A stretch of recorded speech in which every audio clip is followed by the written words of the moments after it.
ተሰጥቷቸው የነበረውን የፖለቲካ ቢሮ አባልነት ቦታ እንደማይቀበሉና በምትካቸው ሌላ ሰው እንዲተካ መጠየቃቸውን የሚያመላክት ነው። አቶ እስክንድር ይህን ያስታወቁት ዛሬ ጥር 12 ቀን 2018 ዓ.ም ለንቅናቄው ፖሊት ቢሮ በጻፉት ደብዳቤ ነው። በደብዳቤው ላይ የድርጅቱን መመስረት በደስታ እንደተቀበሉት የገለጹት አቶ እስክንድር የታሪካዊ ድርጅት አካል በመሆናቸው ክብር እንደሚሰማቸው ገልጸዋል። ሆኖም ግን በአዲሱ የውህድ ድርጅት ውስጥ በአመራርነት ወይም በፖሊት ቢሮ አባልነት የመቀጠል ፍላጎት እንደሌላቸው በግልጽ አስቀምጠዋል።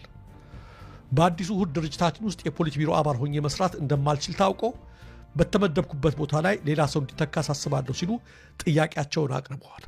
ከአመራርነት ለመልቀቅ ቢወስኑም ከትግሉ ግን እንደማይለዩ አቶ እስክንድር አረጋግጠዋል። እንደ ተራ የድርጅት አባልነቴ ያለምንም ቅድመ ሁኔታ እንደምቀጥልና የሚጠብቁብኝ ኃላፊነቶችና ግዴታዎች በሙሉ እንደምፈጽም አረጋግጣለሁ ሲሉ ለንቅናቄው ያላቸውን ቁርጠኝነት ገልጸዋል። በመጨረሻም አዲሱ አመራር የተጣለበትን ታሪካዊ ኃላፊነት በስኬት እንዲወጣ ልባዊ ምኞታቸውን አስተላልፈዋል። የአማራ ፋኖ ብሔራዊ ንቅናቄ አፋብን በተለያዩ የፋኖ አደረጃጀቶች መካከል ሲደረግ የነበረውን የውህደት ሂደት ተከትሎ የተመሰረተ ሲሆን አቶ እስክንድር ነጋ በዚህ ሂደት ውስጥ ቁልፍ ሚና ሲጫወቱ እንደነበር ይታወቃል። አሁንም ከአመራርነት ለመገለል የወሰኑበትን ዝርዝር ምክንያት በደብዳቤው ላይ አልጠቀሱም። በአባልነት ግን እስከ መጨረሻው እየታገልኩ እቀጥላለሁ ብለዋል። ፖሊሲና ስትራቴጂ መምሪያ ነው አርበኛ እስክንድር ነጋ የተደረገው። የፖሊሲና የስትራቴጂ መምሪያ ነው አርበኛ እስክንድር የተደረገው ማለት ነው። ስለዚህ ብዙዎቻችሁ እስክንድር የተገፋ እንዳይመስላችሁ፣ ማዘን የለባችሁ። እስክንድር አልተገፋም። የልፋቱን ቦታ ነው ያገኘው። የድርጅቱን አንጎል ነው ያዘው። ከሄኖክ ቀጥሎ ያለው እሱ ነው። የህዝብ ግንኙነቱ የሚገባው ለዶክተር አብደላ ነበረ፣ ሸዋ ነበር የሚገባው። ነገር ግን አስረስ ይቺን ቦታ ስለሚፈልጋት ማውራት እንትኗን መጽሐፍ ስለሚፈልግ ዶክተር አብደላን መጀመሪያ ያሰደቡት፣ ሰብስበውም ተናገሩት። እንደሰማሁት ከሆነ የመረጃ ቲቪ መዘጋት ከዚህ ጋር የመጣ ነው። ኤልያስን በጣም ያሳሳቱት። እሱን ሌላ ጊዜ እንመጣበታለን፣ እንነጋገርበታለን። እኔ ያገኘሁትን ነው የምናገረው። ስለዚህ የድርጅቱ አንጎል ማለት ነው፣ ወይም አቅጣጫ ጠቋሚ ተደርጎ ይወሳል። ይህ መምሪያ የትግሉን የረጅም ጊዜ ግብና ያንን ግብ ለማሳካት የሚከተሉትን መንገዶች የመንደፍ ከፍተኛ ስልጣን ያለው በቃ የዚህ እንግዲህ እሱ ያወጣውን ስትራቴጂ አልቀበልም ለማለት ድምፅ ብልጫ ነው የሚያስፈልገው። ስለዚህ ድምፅ ብልጫው ሲመጣ ደግሞ ማነው የአማራ ፋኖ ብሔራዊ ንቅናቄ ውስጥ ያለው? የራሱ የእስክንድር ሰዎች ናቸው፣ አፋባን ናቸው ያሉት። እነ ሀብቴ ማለት አፋባን የነበረ ነው። ማን አፋባን ናቸው። ስለዚህ የሚቃወሙ እንኳን ቢኖሩ በድምፅ ብልጫ ይሸነፋሉ። እስክንድር አሸናፊ ነው። በዚህ በጣም ጥበበኛ፣ በጣም በታክቲክ በጣም ሰርተውለታል። ለዚህ ሻለቃ ዳዊት የሚገርሙ ናቸው። ፖለቲካ ማወቅ እና ደግሞ በጠንካራ መሆን በጣም የሚገርም ነው። የዚህ መምሪያ ዋና ዋና ሚናዎች እና የስልጣን ወሰናቸው እንደሚከተለው ይጠቃለላሉ። አንደኛ ርዕዮተ ዓለማዊ አቅጣጫን መቅረጽ ነው። አይዲዮሎጂካል ሊደርሺፕ የሚባለው ማለት ነው። ያንን ይቀርጻል። ስለዚህ መነሻችን አማራ መድረሻችን ኢትዮጵያ የሚለው ሊቀርጽ የሚችለው ከዚህ በኋላ እስክንድር ነው ማለት ነው። እስክንድር ነጋ እጅ ነው የወደቀው።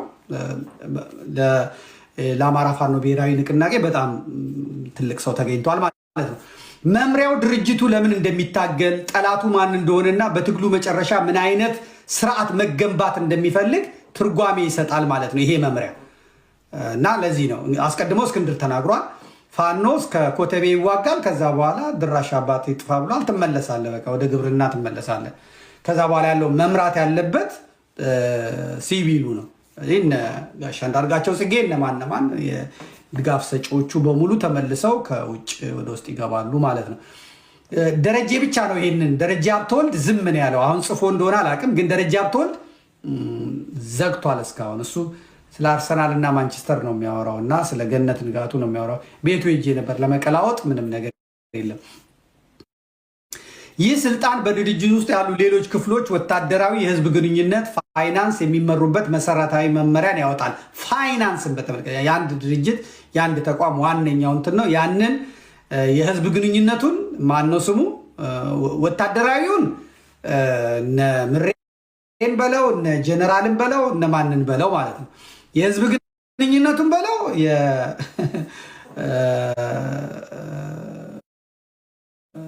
ማነው ስሙ ማዕረይንም ይሆናል ፋይናንስንም በተመለከተ የሚመሩበትን መሰረታዊ መመሪያ የሚያወጣው ይሄ እስክንድር ነው ማለት ነው። እንግዲህ ስትራቴጂያዊ እቅድ ማውጣትም ስትራቴጂክ ፕላኒንግ የሚሉትም ማለት ነው የትጥቅ ትግሉ ከየት ተነስቶ የት መድረስ እንዳለበት ደረጃዎችን ፌዝስ ይነድፋል።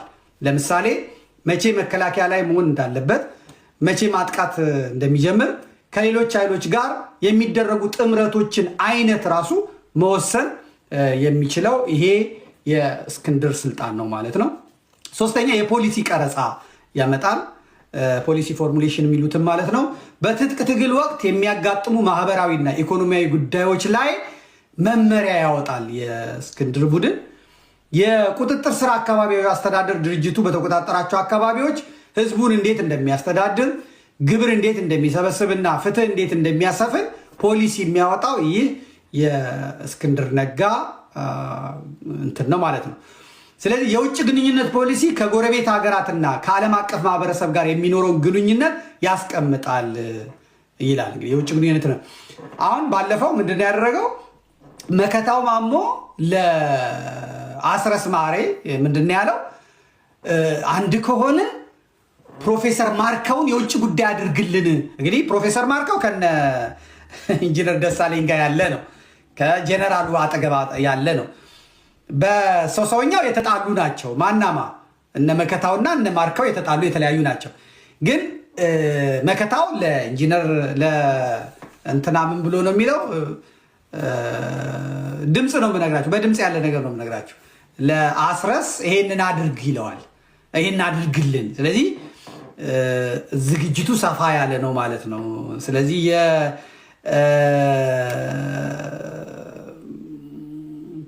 የውጭ ግንኙነት ፖሊሲውንም እንግዲህ ስም አልተጠቀሰም መሳያም ከሸዋ ማን እንደሚሾም ምናምን የተጠቀሰ ነገር የለም። ስም ያልተጠቀሰውም ለዛ መጨረሻ ላይ ሰምተነው ስለምንጨርስ ማለት ነው።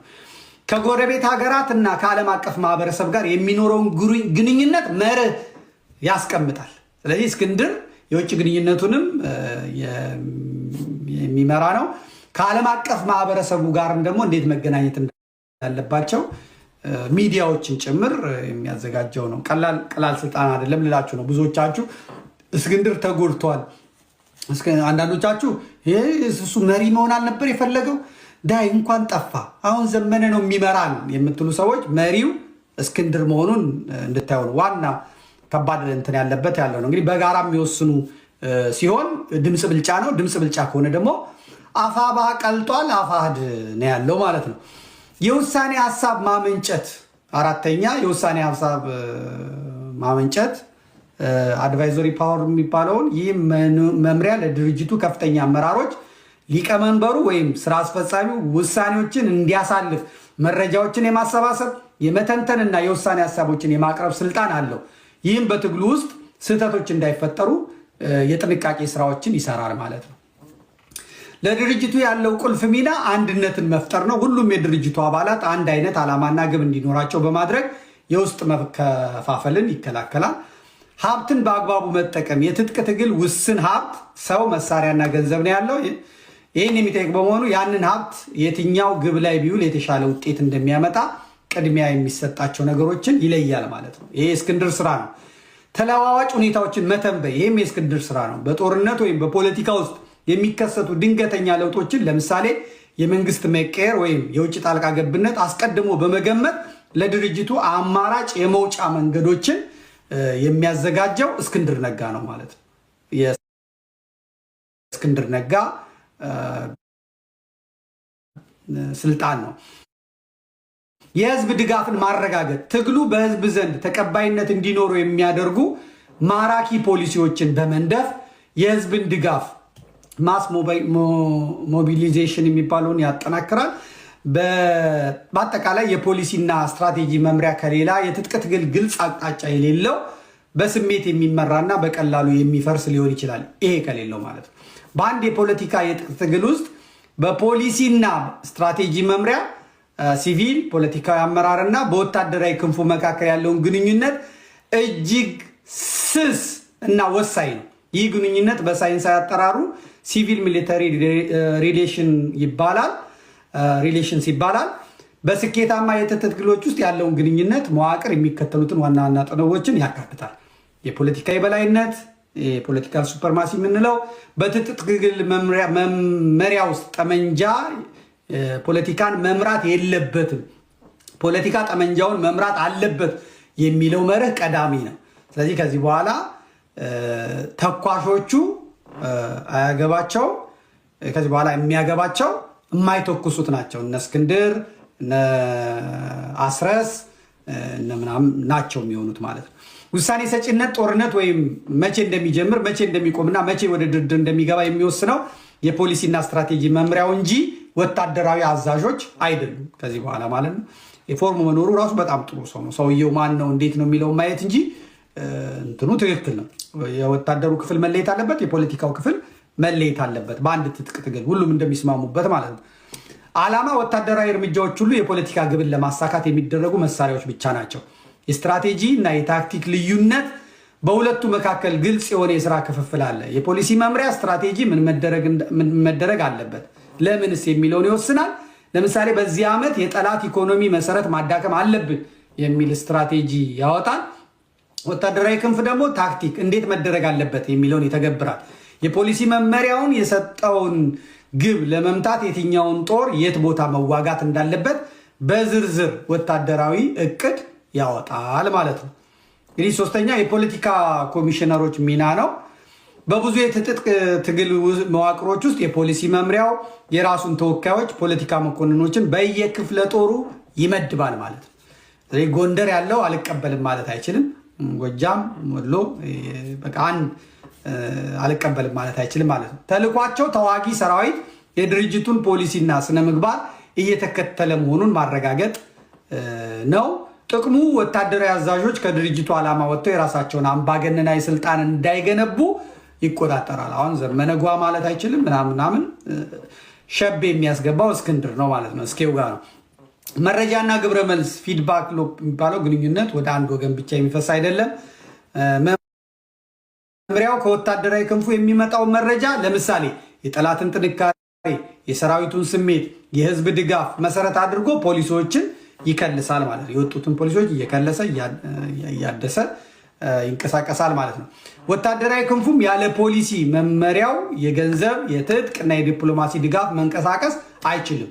ግንኙነቱ ካልተጠበቀ ምን ይከሰታል ለሚለው ሁለቱ ክፍሎች ተናበው ካልሰሩ የሚከተሉት አደጋዎች ይፈጠራሉ ይላል ጸሐፊው። ወታደራዊ መፈንቅለ መንግስት፣ ወታደራዊ ክንፉ የፖለቲካ የበላይነቱን ጥሶ ስልጣን ለመያዝ ሊሞክር ይችላል። የዓላማ መጥፋት፣ ሰራዊቱ ለምን እንደሚዋጋ ካላወቀ እንደ ወንበዴ ቡድን ንብረት ማጥፋትና ህዝብን ማሰቃየት ሊጀምር ይችላል። ለምን እንደሚዋጋ ለምን የተቀመጥኩት የሚል ካለ ማለት።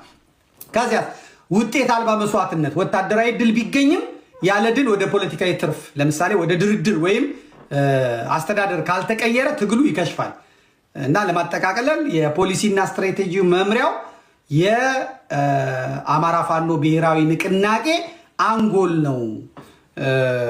አንጎል ሲሆን ወታደራዊ ክንፉ ደግሞ ስራውን የሚያከናውነው ጡንቻ ነው። ይሄኛው አንጎል ነው፣ ያስብለታል። ይሄ ጡንቻው ደግሞ ይታገላል ማለት ነው። ጡንቻ ያለ አንጎል መሪነት አውዳሚ ነው። አንጎልም ያለ ጡንቻ ረቂቅ ሀሳብ ብቻ ሆኖ ይቀራል። እስክንድርም ያለ ወታደሮቹ አይሆንም፣ ወታደሮቹም ያለ እስክንድር አይሆኑም ማለት ነው እና ብዙዎቻችሁ ገሚሶቻችሁ እስክንድር ተገፋ፣ እስክንድር ዋጋ የከፈለ ነው፣ ቢያንስ የዘመነ ምክትል ወይም ደግሞ ዘመነ መልቀቅ ለእስክንድር ነበረበት የምትሏላችሁ። በሌላ በኩል ደግሞ ይኸው እስክንድር በቃ ወደኋላ ሄዷል፣ እሱ ምንም አያገባውም። ለሁለታችሁ መልስ የሚሰጥ ጥሩ ጽሑፍ ነው ያዘጋጀሁት።